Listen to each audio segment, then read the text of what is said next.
Hello and welcome to another video review. This is Beneath a Steel Sky. Now, I didn't know too much about this game going into it. I just knew it was a point-and-click adventure game, and it was from the early 90s. It turns out it was made on DOS and Amiga, and it was made by Revolution Software, published by Virgin Interactive Entertainment. And I did a little bit of looking, and I found out that Revolution Software apparently also made the Broken Sword series.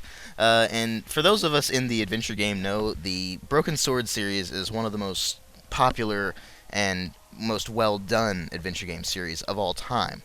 So, you'd expect something like this to be, even though it was older and, kind of a side game almost, that something like this would be of ultra-high quality.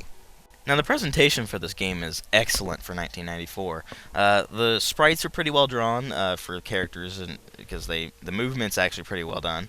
The environments are very detailed, especially with little touches like maybe even some paint splatter on the wall or something like that. It just looks really well done and kind of helps to draw you into this atmosphere of a futuristic, mind-controlled civilization thing. It's kind of weird, but the game has a comic book for its backstory of all things. But comic book fans rejoice because the comic book for Beneath the Steel Sky was drawn by none other than Dave Gibbons. For those of you who don't know who Dave Gibbons is, he drew the artwork for the Watchmen graphic novel. Watchmen.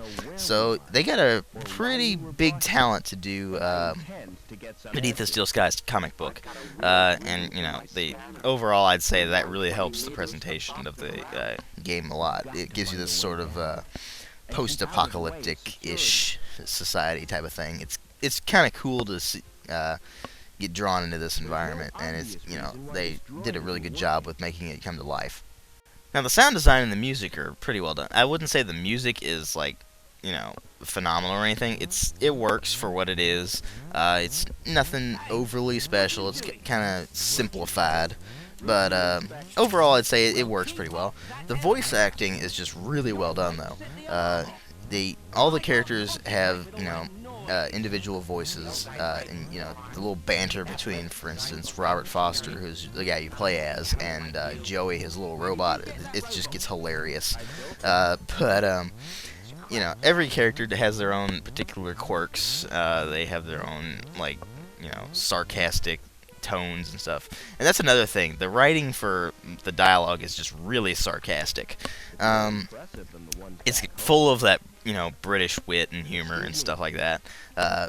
There's a few little crude jokes here and there that'll make you go ha ha ha, but that's only if you're an immature person. But anyway, I'm kidding. Just messing with you people. Anyway, I would say that the sound design is overall well done. The sound effects are all digitized. They work pretty well. There's a few that just kind of but overall they all work really well. They all sound like they're supposed to sound. The environmental sounds are really well done. Even it's just the press in the beginning of the game, that thing just chomping down over and over again. It just kind of gets you that feel of a factory and stuff like that.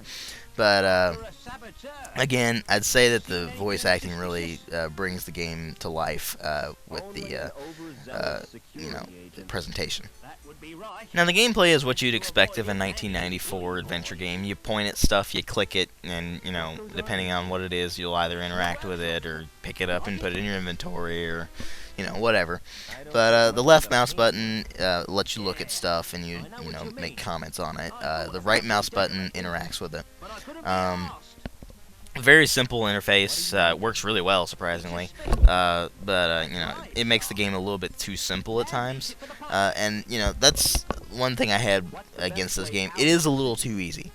It's not way too easy, like something else. I'd say, Jade Empire. Anyway, but the game itself it's fairly challenging especially if you're a newcomer to adventure games. But for veterans like me, it's kind of a little bit too easy. But what really gets you into the game isn't the gameplay itself. Though the puzzles are kind of fun. It is kind of cool to see all this stuff. But it's really the actual story and just the dialogue and stuff. The writing for this game is phenomenal. Just the dialogue, like I said earlier, is just it's a lot of it's really sarcastic. It's spiked with humor. It really helps you to draw you into this kind of like whimsical version of post-apocalyptia, which is kind of weird, considering there's games like Fallout and stuff. They kind of present this the same way, but in a more wacky, over-the-top view. But this one's more of a dialogue-driven game. It's not really so much a gameplay-driven game. The storyline is revealed completely in the dialogue. So whatever type of dialogue games you like. Gabriel Knight was one that the story is really done through the dialogue. But anyway, I would say that the writing for this game is up there in terms of adventure games. There are definitely better written adventure games out there, but if you're looking for a solid story and exceptional dialogue, I would say that this is definitely a good one to check out. It's also good for newbies to the series. Well, not series, the adventure game genre. There's no series for Beneath the Steel Sky, sorry. But that's kind of unfortunate, because the universe itself could have done a lot of games, really. Not just, this one. But anyway, I would say that, it's definitely not for people who want the uber hard adventure games, that have you screaming at your computer and stuff. But for a free title now, especially, and you can also get this on like your iPod, which is kind of weird. But anyway, that's the remastered version, so to speak. But you can get the remastered version for your iPod or your iPhone or whatever you got. You can get the original version, which is ScumVM, and that's totally free now. So that's awesome to check out. It's on a multitude of sites, and I got this particular version from Good Old Games, one of my all-time favorite sites now. But anyway, I would say that if you're looking for a solid adventure game, this is definitely one to check out.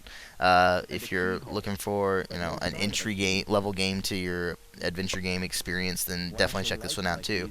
But if you're looking for, again, the hard stuff, you want to go with something like, I don't know, Gabriel Knight. But anyway, thanks for watching.